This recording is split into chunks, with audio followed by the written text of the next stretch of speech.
Okay, multiply is multiply. And a couple of rules that we're going to have right here when we're multiplying square roots is we're just going to say this.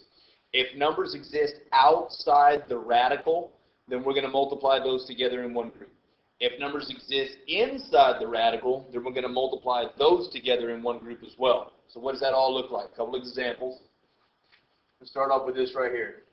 I got the square root of 8 times the square root of 5. All right, so both of those numbers are underneath the radical. Again, what's the radical? It is the square root sign. Okay, that's called a radical. All right, do you know the square root of 8? I don't either off the top of my head. Do you know the square root of 5? Same thing, don't know that. We know it's about 2, but we don't know exactly what it is, so we're just going to leave that number alone. So again, what are the rules? If the numbers are outside the radicals, multiply them together. Is there anything outside here? No. I mean, there's a 1 there, but there's nothing to multiply there. Is there a number outside this radical? No. So we don't worry about that. So obviously the 8 and the 5 are the two numbers that are underneath the radical. So let's multiply those two guys together. And now it looks like this. 8 times 5. Well, everybody here probably much knows that 8 times 5 is going to equal 40.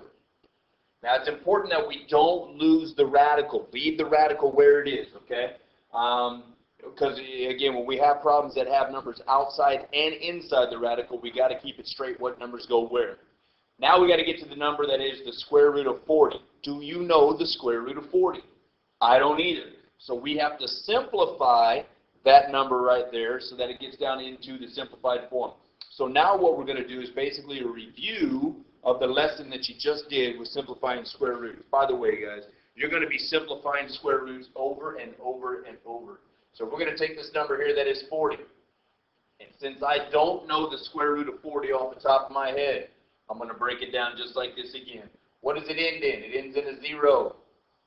And if it's me, I'm going to divide by 5. So 40 divided by 5 gives me 8. 8, I'm going to divide it by 2. And I'm left with 4. 4 divided by 2. And I'm left with 2. So now what we've got to do is I need to go through there and I need to figure out how many pairs of numbers are there. Well, here's a 5. Is there another 5? The answer is no, so don't worry about that. Here's a 2. Is there another 2? Certainly. So those two are going to go together. And what about this guy? He's by himself, all right? Or she, depending on how you look at it. But there's no other pair, so there's no other 2 out there available for them to mingle with.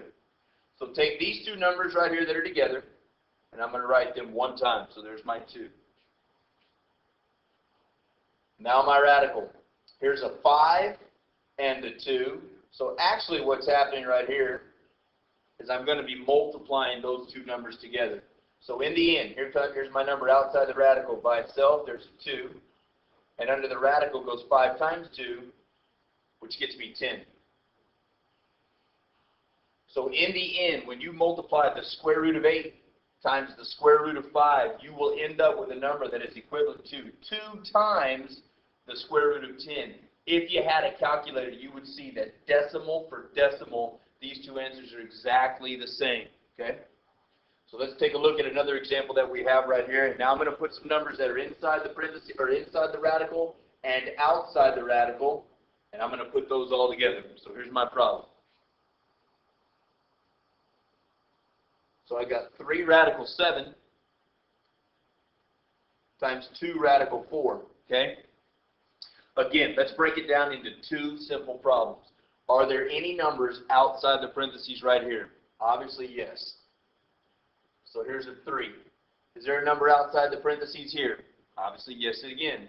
So now I have 3 times 2. So there's my 2 numbers that are outside the radical being multiplied together. Now we go to numbers that are underneath the radical. Here's a 7. And here's a 4. Now we're just going to go about the process of actually doing this multiplication. So 3 times 2, everybody in the room knows that's going to be 6. 7 times 4, everybody in the room knows that's going to be 28. So far so good. Now I've multiplied the numbers outside the radical together. I've multiplied the numbers that are underneath the radical together, and I come up with a solution so far that says 6 radical 28. The problem that we have now is that there's this number 28 right here. Can I simplify that radical? The answer to that is yes. So here's what we're going to do. We're not even going to worry about the 6 right now, guys. Just leave that alone. As a matter of fact, watch this. I'm just going to rewrite the 6. I'm going to take this number 28, and I'm going to move over here like this. And I'm going to do my waterfall technique again. This number is even, so let's do the division by 2. So 28 divided by 2 is 14. 14 divided by 2 gets me 7. 7 is a prime number, so I can't break that down any further. So now we need to identify, are there any even pairs? Well, here's a pair right here of 2's. And the number 7 is going to stand on its own. So if you were going to write this one down right here, or the square root of 28, the simplified form of the square root of 28, how would we write it? Well, there's the 2 duplicated.